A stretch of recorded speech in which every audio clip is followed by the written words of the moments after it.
Gaza पट्टी में लंबे वक्त बाद बम धमाकों की आवाज पर कुछ ब्रेक लगा है, लेकिन इस बीच इजरायली सेना ने लेबनान में एक बड़े ऑपरेशन को अंजाम दे दिया। इजरायल की बमबारी, लेबनान में तबाही भारी। नेतन्याहू की सेना ने सब धुआं कर दिया। हमास के साथ सीज फायर के बाद इजरायल ने लेबनान में सबसे विध्वंसक बमबारी कर दी है।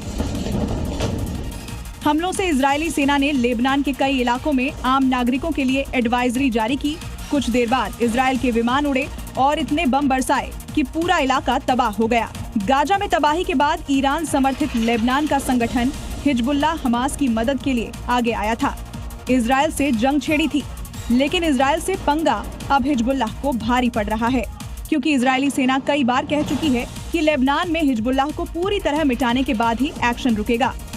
इजरायल के इसी अभियान में हसन नसरल्लाह, इब्राहिम अकील जैसे टॉप कमांडर मारे जा चुके हैं। टॉप लीडरशिप में अब तक 25 से 30 नेताओं को निशाना बनाया गया है। सीनियर कमांडर समेत 2700 से ज्यादा हिजबुल्लाह लड़ाके मारे गए हैं। हथियार डिपो, सुरंग, कमांड सेंटर समेत 10,000 ठिकाने तबाह हो चुके हैं। लेकिन सीज फायर उल्लंघन और उकसाने का आरोप लगाकर एक्शन अभी भी जारी है। पाकिस्तान और अफगानिस्तान के बीच पिछले कुछ दिनों से जिस तरीके से बयान सामने आ रहे हैं, लग रहा था कि संग्राम छिड़ने वाला है और अब वैसा हो भी गया, क्योंकि पाकिस्तान ने सीज फायर तोड़ दिया है, जिससे दोनों देशों के बीच बवाल खड़ा हो गया है। पाकिस्तान अफगानिस्तान के बीच जिस जंग का अंदेशा लग रहा था, वो अब फिर से शुरू हो चुकी है और ये तस्वीरें उसकी गवाह हैं। सरेआम गोलियां चल रही हैं।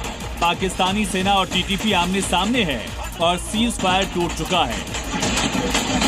जहां एक तरफ इस्तांबुल में पाकिस्तान अफगानिस्तान के बीच बातचीत चल रही है, तो वहीं दूसरी तरफ पाकिस्तान ने सीज फायर तोड़कर गोलीबारी शुरू कर दी और इस बार भी आम नागरिकों को निशाना बनाया गया। पाकिस्तान ने चमन बॉर्डर के पास स्पिन बोल्डक में गोलीबारी की, जिसके जवाब में अब तालिबान ने भी हमले शुरू कर दिए और टीटीपी और पाकिस्तानी सेना के बीच आमने सामने की लड़ाई जारी है। पाकिस्तान आरोप लगा रहा है कि पहली फायरिंग अफगानिस्तान ने की, जबकि अफगान पाकिस्तान पर सीज फायर तोड़ने की बात कह रहा है। ये हमले उस वक्त हुए जब तुर्की में कल दोनों देशों के बीच तीसरे दौर की बातचीत शुरू हुई, लेकिन इन झड़पों के बाद उस बातचीत से कोई स्थायी हल निकलता नहीं दिख रहा। अब तो लड़ाई आर पार की शुरू हो गई है। तालिबान ने अपने टैंक तक सड़क पर उतार दिए, जो पाकिस्तान की तरफ बढ़ रहे हैं। दरअसल इससे पहले 11 और 15 अक्टूबर के बीच हुई झड़प के बाद पाकिस्तान अफगान तालिबान के प्रतिनिधियों के बीच 2 दौर की बातचीत हो चुकी है।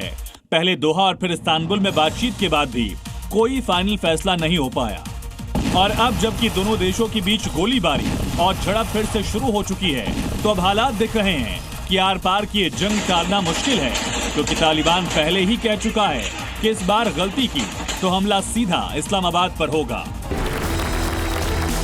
किसको अच्छा कर्म माने और किसको बुरा कर्म माने। धर्म किसके लिए है, अगर ये पकड़ लिया तो धर्म क्या है, ये अपने आप साफ हो जाएगा। क्या आप भी सहमत हैं कि कर्म ही धर्म है? ये परंपराएं, ये रस्मों रिवाज, इनका धर्म से दूर दूर तक कोई लेना देना नहीं है। आचार्य जी, ये इतना अंतर्द्वंद क्यों?